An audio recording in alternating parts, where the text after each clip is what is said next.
News this Sunday afternoon.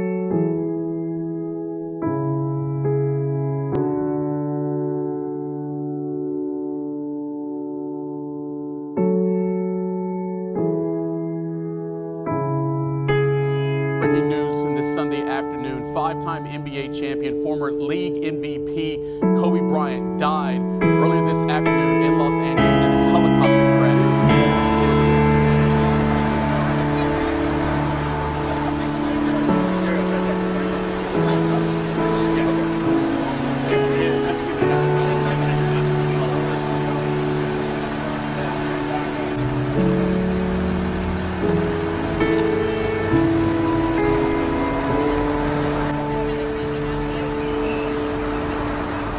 "25 times over 50 points.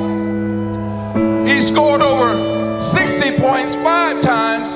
And then we all knew where we were when he scored 81 points.